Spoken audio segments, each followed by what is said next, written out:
इस तरह हुई थी गौतम बुद्ध को ज्ञान की प्राप्ति। गौतम बुद्ध का जीवन हर किसी के लिए प्रेरणादायी है। गौतम बुद्ध बौद्ध धर्म के प्रवर्तक थे। इनका जन्म 433 ईस्वी पूर्व तथा महापरिनिर्वाण 563 ईस्वी पूर्व में था। बौद्ध ग्रंथों के अनुसार गौतम बुद्ध के जन्म से 12 वर्ष पूर्व ही एक आर्ष ने भविष्यवाणी की थी कि यह बच्चा या तो एक सार्वभौमिक सम्राट या महान आर्षि बनेगा। 35 वर्ष की आयु में उन्हें ज्ञान की प्राप्ति हुई थी। आइए आज हम आपको सिद्धार्थ के महात्मा बुद्ध बनने तक के सफर के बारे में बताते हैं। जन्मकाल बुद्ध का गोत्र गौतम था। बुद्ध का वास्तविक नाम सिद्धार्थ गौतम था। उनका जन्म शाक्य गणराज्य की राजधानी कपिलवस्तु के निकट लुम्बिनी में हुआ था। बुद्ध के जन्म के 7 दिन के भीतर ही उनकी माता का देहांत हो गया था। उनका पालन पोषण उनकी मौसी गौतमी ने किया था। शिशु का नाम सिद्धार्थ रखा गया था। शाक्य वंश के राजा शुद्धोधन सिद्धार्थ के पिता थे। सिद्धार्थ के जन्म से पूर्व भविष्यवाणी से परेशान होकर उनके पिता ने उन्हें तपस्क बनने से रोकने के लिए राजमहल की परिधि में रखा। गौतम राजसी विलासिता में पले बढ़े, बाहरी दुनिया से आक्रांत, नृत्य करने वाली लड़कियों द्वारा मनोरंजन, ब्राह्मणों द्वारा निर्देशन और तीरंदाजी, तलवारबाजी, कुश्ती, तैराकी और दौड़ में प्रशिक्षित किए गए थे। कम उम्र में ही उनका विवाह राजकुमारी यशोधरा से करा दिया गया। दोनों का एक पुत्र भी हुआ जिसका नाम राहुल था। गौतम बुद्ध की वजह से बदल गया इस स्त्री का जीवन। जाने कैसे सिद्धार्थ बचपन से ही अत्यंत करुण हृदय वाले थे। वह किसी का भी दुख नहीं देख सकते थे।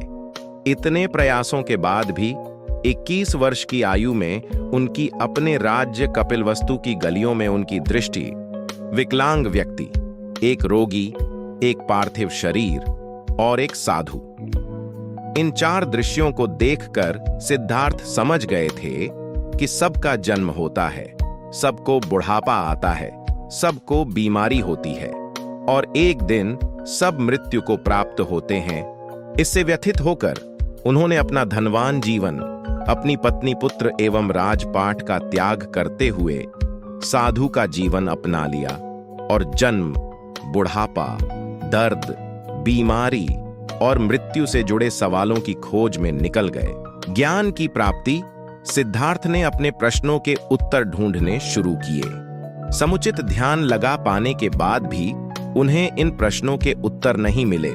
फिर उन्होंने तपस्या भी की, लेकिन अपने प्रश्नों के उत्तर नहीं मिले। ऐसे करते हुए 6 वर्ष व्यतीत हो गए। भूख से व्याकुल, मृत्यु के निकट पहुंचकर बिना प्रश्नों के उत्तर पाए वह कुछ और करने के बारे में विचार करने लगे थे। एक गांव में भोजन की तलाश में निकल गए, फिर वहां थोड़ा सा भोजन ग्रहण किया। ऐसे करते हुए 6 वर्ष व्यतीत हो गए। भूख से व्याकुल, मृत्यु के निकट पहुंचकर बिना प्रश्नों के उत्तर पाए वह कुछ और करने के बारे में विचार करने लगे थे। एक गांव में भोजन की तलाश में निकल गए, फिर वहां थोड़ा सा भोजन ग्रहण किया। इसके बाद वह कठोर तपस्या छोड़कर एक पीपल के पेड़, जो अब बोधि वृक्ष के नाम से जाना जाता है, के नीचे प्रतिज्ञा करके बैठ गए कि वह सत्य जाने बिना उठेंगे नहीं। वह सारी रात बैठे रहे और माना जाता है यही वह क्षण था जब सुबह के समय उन्हें पूर्ण ज्ञान की। इसके बाद वह कठोर तपस्या छोड़कर एक पीपल के पेड़, जो अब बोधि वृक्ष के नाम से जाना जाता है, के नीचे प्रतिज्ञा करके बैठ गए कि वह सत्य जाने बिना उठेंगे नहीं। वह सारी रात बैठे रहे और माना जाता है यही वह क्षण था जब सुबह के समय उन्हें पूर्ण ज्ञान की प्राप्ति हुई थी। उनकी अविजया नष्ट हो गई और उन्हें निर्वण यानी बोधि प्राप्त हुई और वे 35 वर्ष की आयु में बुद्ध बन गए। बुद्ध को शाक्य मुनि के रूप में भी जाना जाता है। 7 हफ्तों तक उन्होंने मुक्ति की स्वतंत्रता और शांति का आनंद लिया। प्रारंभ में तो वह अपने बोधि के बारे में दूसरों को ज्ञान नहीं देना चाहते थे। बुद्ध का मानना था कि अधिकांश लोगों को समझाना बहुत मुश्किल होगा।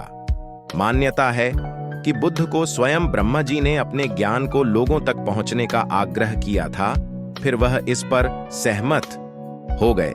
इस तरह उन्होंने अपना पहला धर्मोपदेश उत्तर प्रदेश के वाराणसी के पास सारनाथ में अपने पहले मित्रों को दिया था।